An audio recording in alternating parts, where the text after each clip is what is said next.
This is Dave Katz with Katz Consultants, and I have a tip for you. When I talk to your insurance billers, I often start out my speech by saying something that a little bit offends some of them. I say, really, insurance billing, there's nothing to insurance billing. Anybody can do insurance billing. You push about 10 or 12 buttons, and it files the insurance for the day or for the week or for the month.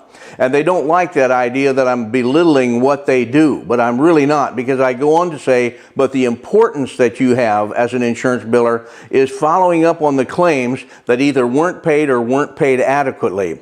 And so the rest of your month is busy following up on those claims. Now, how do you follow up on those claims? Well, every good insurance biller should be running off an accounts receivable, an aging of accounts every month. And so you run off a list of all the people, and what they owe you. And then you make a decision. Like I said, you're either going to bill the insurance company again, you're going to bill the patient for the remainder, you're going to write it off as a contractual write-off, or you're going to write it off as a bad debt. And so it's one of the things, those are the four options that you have. Now, here's the problem I see with some insurance billers. They run off an aging of accounts, and they work that aging accounts through the month, but by the end of the month, they only got from A to P.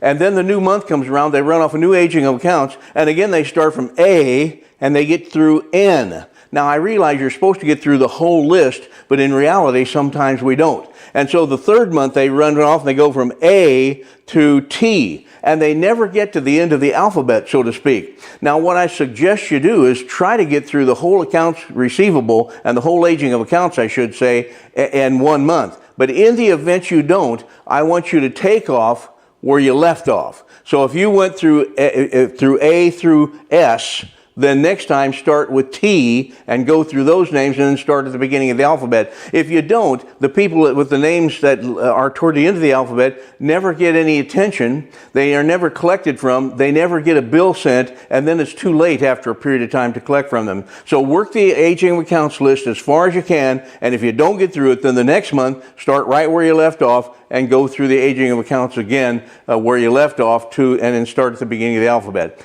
That's just a good way to keep up with your aging of accounts and to keep up with your collections if you don't get through the whole aging of accounts in 1 month. This is Dave Katz. Thanks for listening.